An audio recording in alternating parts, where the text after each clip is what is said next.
What's up, everyone? Welcome back to another review, and this time we're taking a look at Alien Romulus, the seventh installment into the mainline Alien franchise.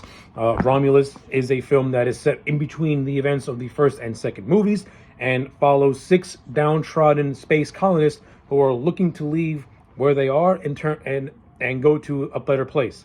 During their travels, they encounter a rundown ship known as Romulus and Remus and have a faithful encounter with the xenomorph itself. So yeah, that is the overall premise of this movie. Let's talk about it. So I'm just gonna say this.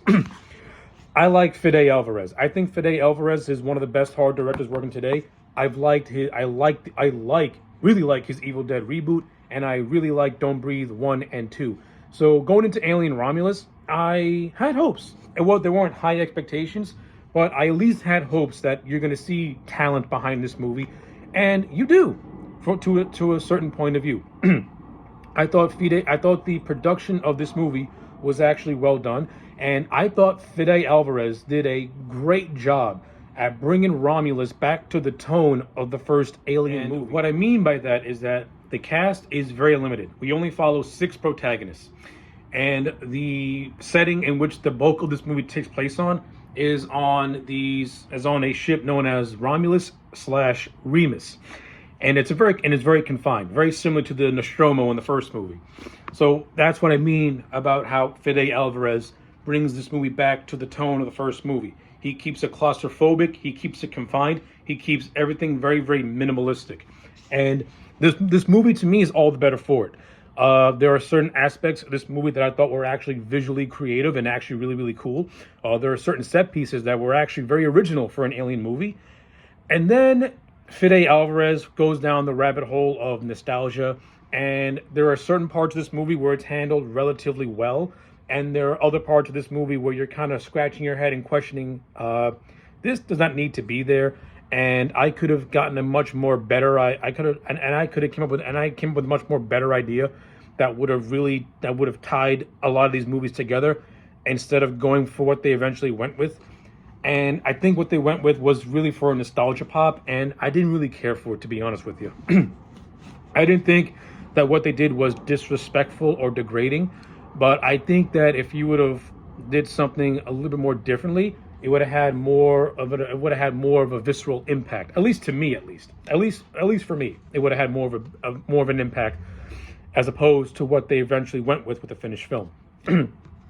But in terms of everything else in between, hey, listen. At the end of the day, I just want to see a fun Alien movie that doesn't give me no nonsensical rubbish about the meaning of life and all that kind of crap. I just want to see a monster movie in space, and that's what I got with Alien Romulus.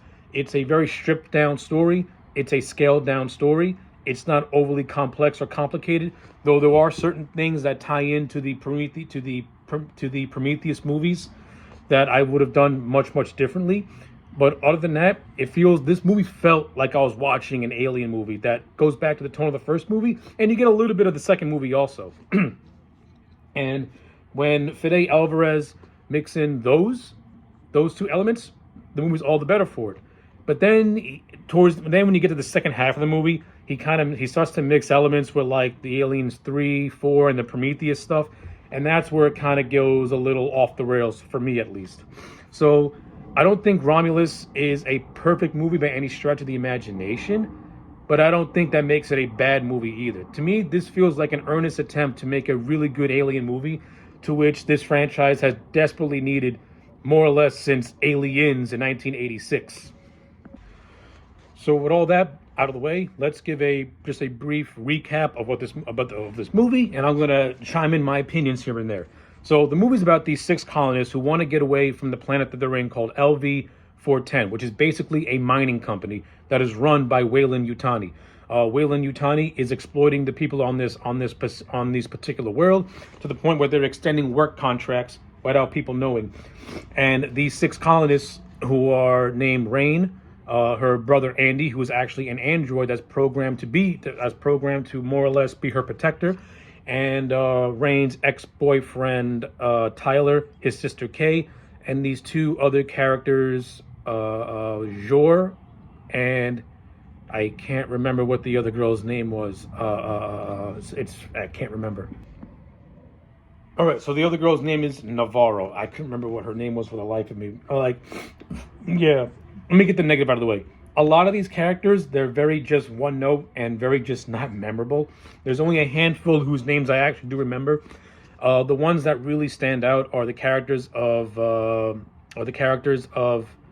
Rain and Andy, mainly because they have a brother-sister dynamic, and also because they're the more of the six, they're the more fleshed out and semi interesting characters. All the other ones, they're kind of forgettable. Like the character of Kay, played by Isabella Marshad, her defining character trait is that she's pregnant with child and that she's the sister of Tyler. And Tyler's trait is that he's basically the leader of this team, a la Dallas from Alien and Hicks from Aliens. Then you have the character of Jor, who is more or less your Hudson stand-in, and Navarro is just there. Like, yeah, she doesn't really add anything to the movie at all. She's just there. She's the pilot, basically. She's like Spunkmeyer from Aliens. It's like, you're just there to die. But even though I don't think the characters are all that memorable or fleshed out, the performances are very solid, and the actors do try their absolute best to at least give them some charisma. So at least you do care. Once the alien starts to attack and kill them, you have some ounce of like feeling for them. So I'll give the actors that, and I'll give Fede Álvarez that. He allowed his actors to give these characters some charisma, so that way you can like at least get attached to their story. You can at least get attached to their story. But like I said, I think the best part of this movie is really Rain and Andy and their dynamic, the whole brother-sister dynamic, and the whole thing of Andy being an android. And does he really have real feelings for Rain? Of course, when you get to the third act of the movie, you find out that he truly does have these brotherly feelings towards Rain, and that there's more to him than just being an android that follows orders. But I'm going to touch on that stuff in a little bit.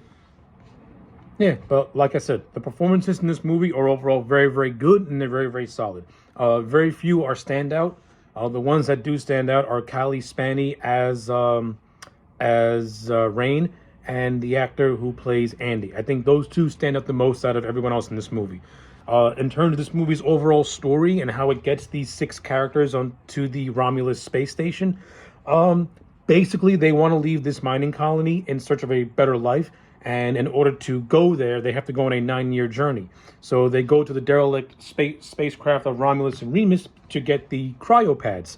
Now, while they're on said space station, they uncover some really just intense and very, very bad things.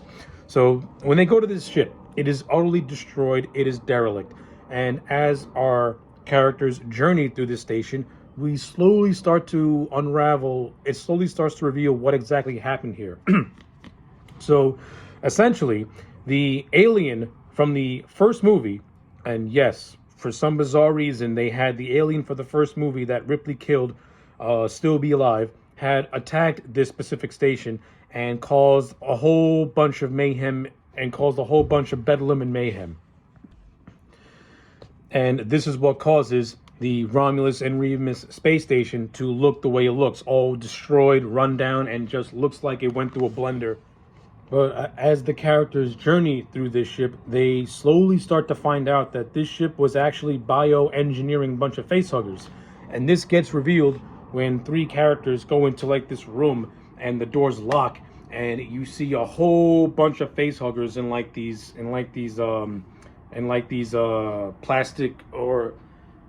plastic containers, or so to speak, or something like these. They look like file cabinets, essentially. So the facehuggers, they burst out and they start to go on the attack. They attack Tyler. They attack Bryn.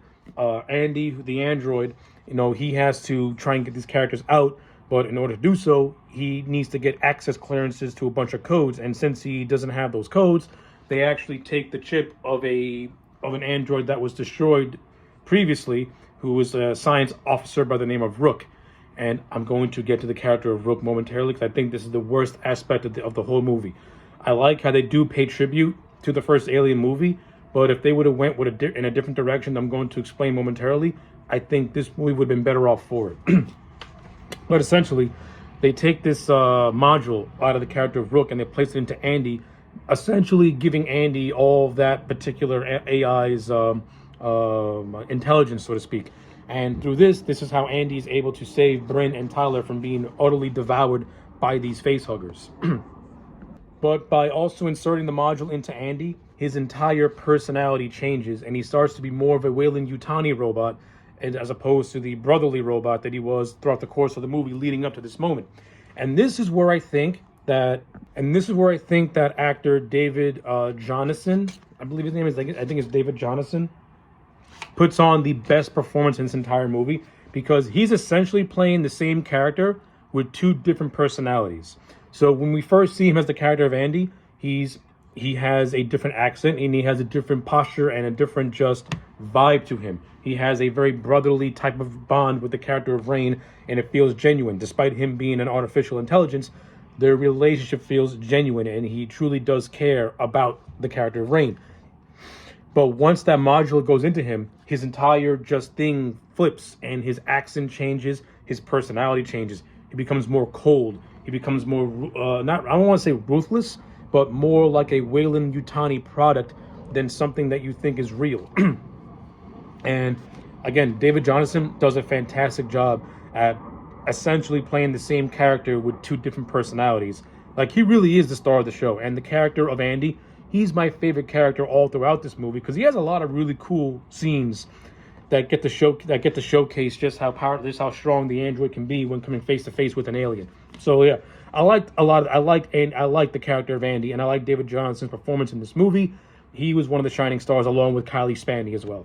I don't think Kylie Spaney she ain't no Sigourney Weaver, but she does have some decent moments in this movie, especially when you get towards the third act, where she gets to show some of her action chops.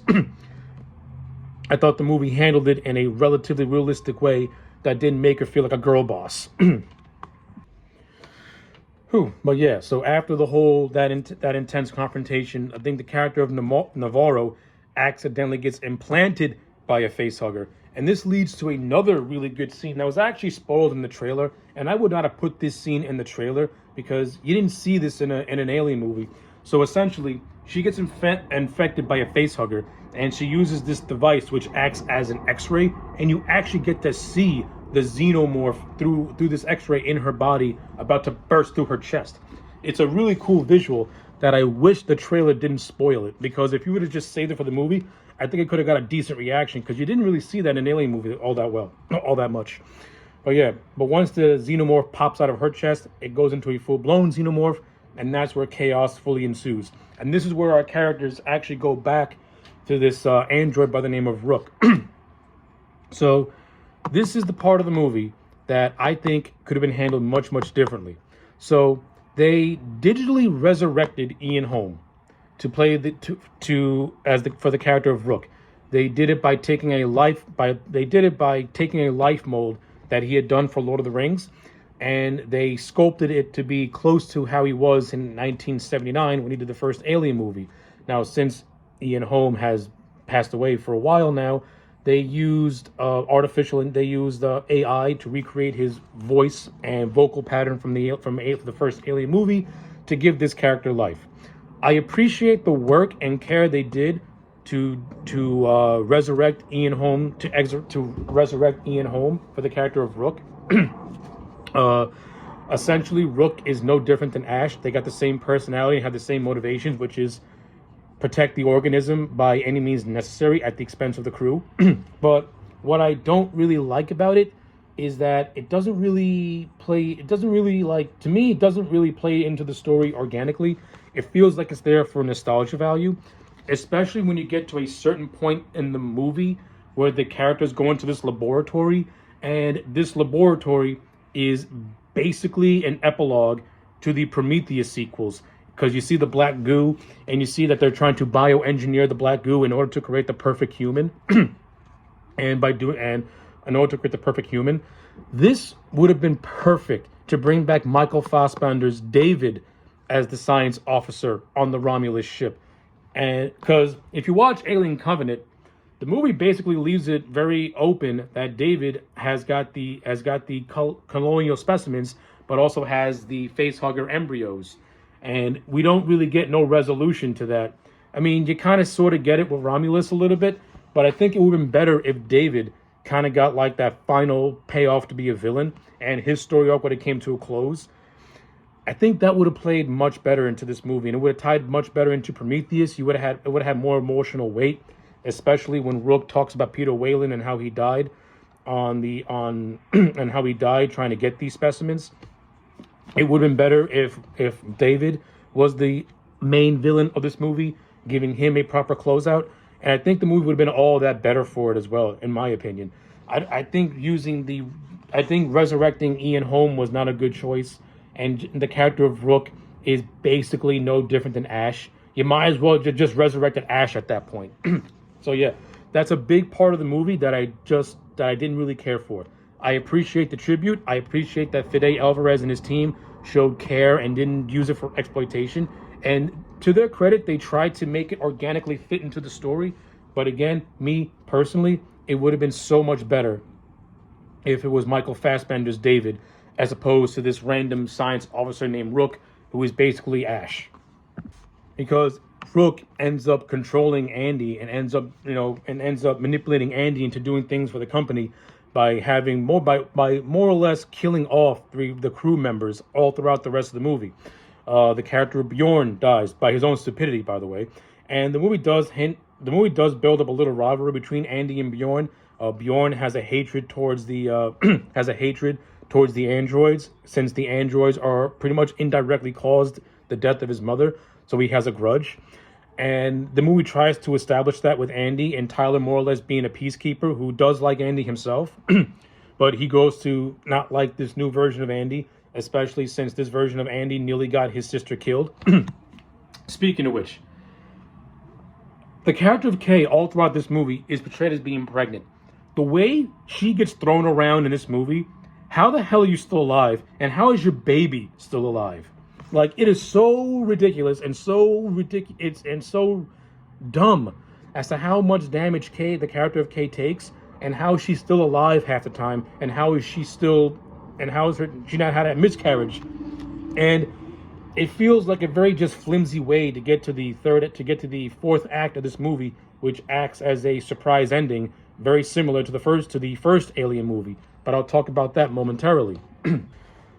And not only that, I think Isabella Marshad is more or less wasted in this role, because the character of Kay, she doesn't really do much, to be honest with you. Like, she's established as being Tyler's sister. It's established that she and Rain have a sort of bond with each other, but they don't really share enough screen time to have that bond develop.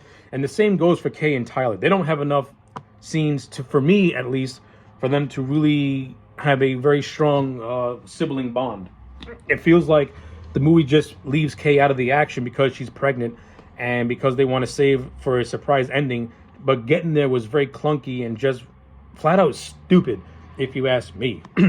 But the way this movie dispatches all the other characters, it tries to do it in really creative ways. Like I said, the character of Navarro has a really neat death scene.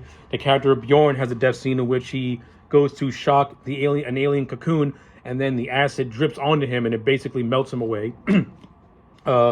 Tyler goes out like a badass trying to defend himself from a xenomorph in a very cool visual shot in which is like a black void in an air vent, and you have like these electrical sparks acting like lightning. And the way Fede Álvarez shoots the scene, you get like some smoke area, but it looks like the alien is coming out of a black abyss about to engulf you. It's like a really cool visual shot that I really, really like a lot. And you also have probably the best visual set piece in this whole movie, in which Rain, while using a colonial machine gun, and Andy are trying to make their way to safety, they have to turn off the gravity, and the characters are floating in the air as the acid blood from the aliens are also floating along with them. It's a really cool visual aesthetic. And this is what I mean, where I felt like Fede Álvarez brought some different and unique visuals to this movie that you haven't seen in an Alien movie yet. This is, to me, is the strong points of this movie. And the more weaker points is when he tries to recreate scenes from previous Alien movies. For example, a recreation that is actually done fairly well is when Tyler is showing Rain how to use a colonial marine rifle. And the scene is almost beat for beat the same way Hicks and Ripley had their moment. The movie also hints at the fact that Tyler and Rain may get back together again, but it doesn't really push it any further than just maybe hinting at it without really fully exploring it, which I think the movie would have been better off for it if and it would have gave the characters a little bit more to chew on and made me care more about Tyler's death if it would have went in that direction, but it just hints at it but doesn't really go anywhere with it, in which I think is a shame. But where this movie does go, where it does get right, is the stuff with Andy. Like, I like seeing Andy be portrayed as a heartless company robot, and then he gets his redemption when Rain takes out the chip, and he's back to being the brother that she knew for most of her life. And it's these two half siblings, so to speak, that fight their way to safety, which they eventually do when they blow up the space station and Rook along with it. And we think all is safe and all is well. You know, Kay is still alive after she was captured by an alien and cocooned, but badly injured. But it's revealed that Rook had secretly implanted the black goo into her, and this is what gives birth to this surprise fourth act that tries to be a recreation of the surprise ending from the first Alien movie. Also ties back into the Prometheus sequels, and I think this whole thing was utterly fucking stupid. So essentially, Kay gives birth to a human-alien hybrid. That is what happens when you mix a xenomorph with an engineer from the Prometheus movies. Basically, Fede Álvarez did a recreation of the newborn from Alien Resurrection.